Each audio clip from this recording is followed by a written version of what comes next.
Junie B, first grader. Boo, and I mean it. Written by Barbara Park. Chapter 5. No Squirty. Dear little piece of paper that I am writing on in my room. Today is Halloween. Only guess what? No seltzer bottle. That's what. 'Cause Mother said I am not even allowed to squirt people. And so how am I supposed to scare off the monsters and witches? That's what I would like to know. Also, my clown hair is not exactly like Squirty's. Plus, I couldn't even find a Squirty shirt. I do not have faith in this costume. From Not Exactly Squirty. P.S. I would like to spray Mother with seltzer. I stopped writing and looked at my clock. It was already after dinner. Mother was in Ollie's room. She was dressing him in his Halloween costume. I crawled under my covers with Philip, Johnny, Bob, and I worried about my costume some more. I still don't know why I can't squirt monsters with seltzer, I said. Me either, Philip said. Squirting seltzer would scare their pants off. Just then we heard a knock on my door. I did not say, "Come in," but Mother came in anyway. That is a bad habit of hers. I peeked my eyes out of the covers. Mother was holding baby Ollie. He was wearing a cow suit. My Grandma Miller made it for him for Halloween. Mother put Ollie on the floor. "Moo," he said. I made the cuckoo sign at him. "Come on, Junie B, let's go," said Mother. "Without Daddy here to help, I'm running behind. We have to hurry and get you dressed.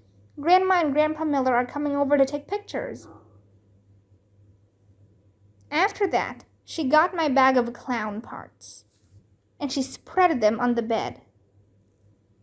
There was a red clown nose, and curly clown hair, and big fat clown pants with spenders. Also, there was a giant bow tie like Squirty wore, and big white gloves, and a shirt with puffery buttons in the front.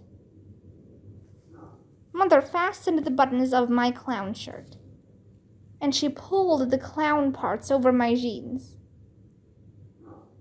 Then she put the spenders over my shoulders, and she snapped the bow tie around my neck, and I put on my gloves. I looked at myself in the mirror. But I don't look like Squirty," I said real whiny. "I just look like plain old me, except with very stupid taste in clothes." Mother smiled. "Well, of course you don't look like a clown yet, silly," she said. "You can't look like a clown until you've got your makeup on." After that, she turned me around to face her, and she told me to close my eyes, and she put clown makeup all over my face. When she got done, she plopped my clown hair on my head. And then, kerplunk! She stuck on my red nose, and she beamed real happy. "Ta-da!" she said. "You're a clown!"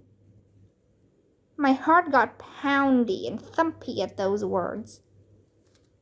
I turned around to see in the mirror again. And wowie, wow, wow! My eyes popped right out of my head. 'Cause I looked like Squirty, I tell you. I did a loud gasp at that sight. Then I bent over and tried to catch my breath. "Whew," I said.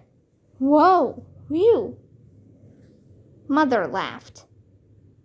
"I'll take that as a compliment," she said.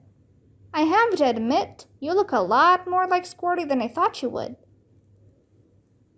I kept on breathing till I got my air back. Then, very slow, I raised my head, and I peeked at myself once more. Chill bumps came on my arms. I leaned closer and made a creepy clown grin. I did a shiver. "I am scaring myself silly," I said. Just then the doorbell rang. It was my grandma and grandpa, I think. Mother picked up Ollie the cow, and she hurried to let them in. I stayed behind to look at myself some more. I waved in the mirror with my big clown glove. Then I backed up a little bit, and I pretended to squirt myself with seltzer. "Squirt," I said.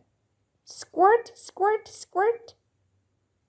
Very fast I spun around, and I squirted my Raggedy Ann named Ruth, and my Raggedy Andy named Larry, and my Teddy named Teddy. "Squirt, squirt, squirt," I said again. Finally, I put down my pretend squirt bottle, and I sat on the edge of my bed. "Darn it," I said. "I wish I had a real squirt bottle, 'cause if monsters aren't afraid of my clown face, then how else will I scare them away?" I walked back and forth, very pacing. Just then I heard Grandma Miller's voice in the hall. She was giggling about Ollie in his clown suit, and so I couldn't wait for her to see me, too. All of a sudden, I got a funny idea in my head. I did a sneaky smile in my mirror.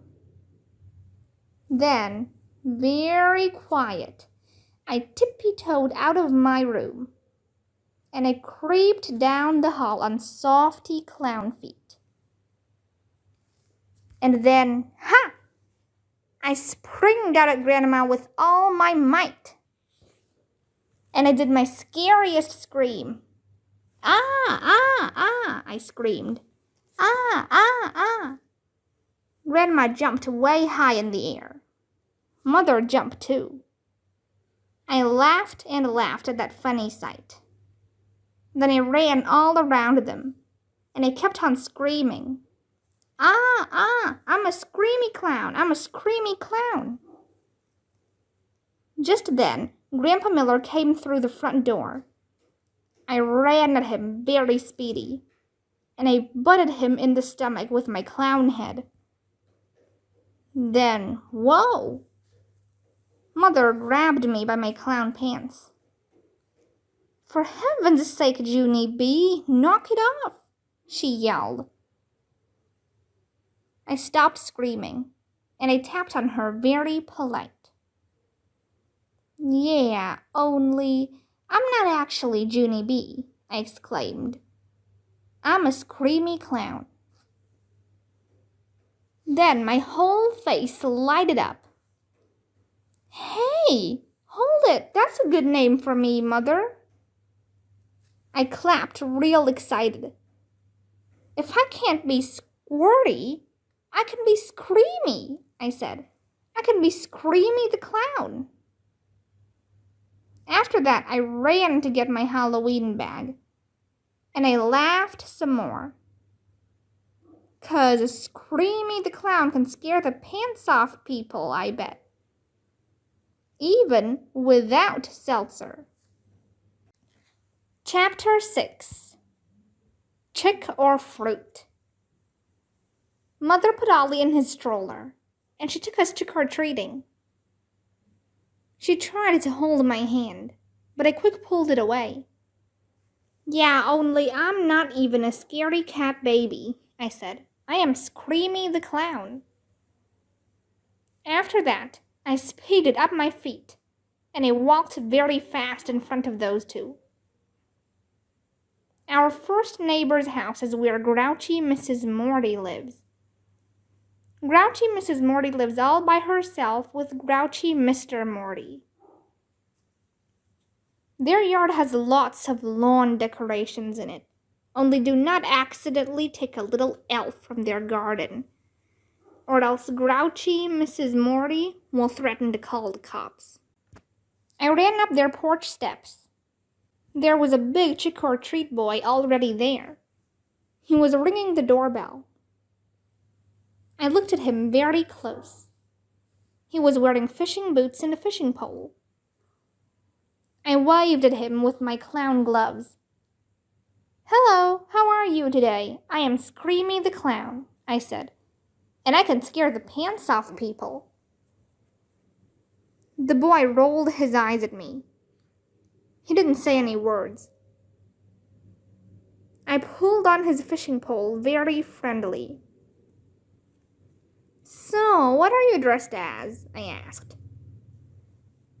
The boy sucked his cheeks into his head. "I'm a fisherman, you clown," he said.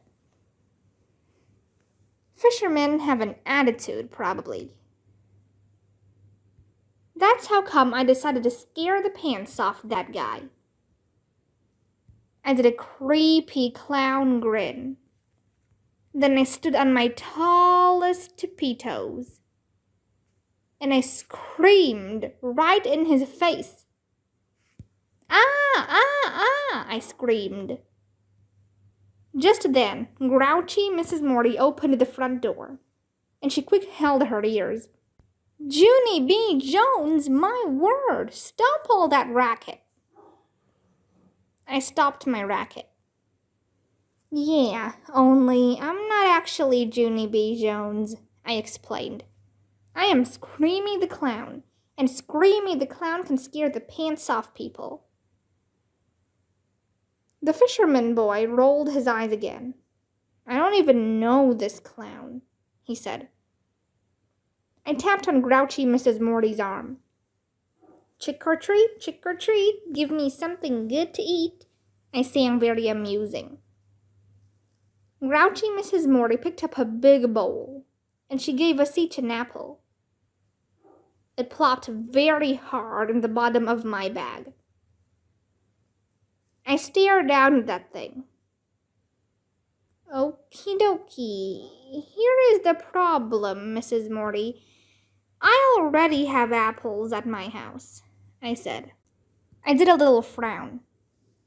"Also, I didn't say chick or fruit," I said.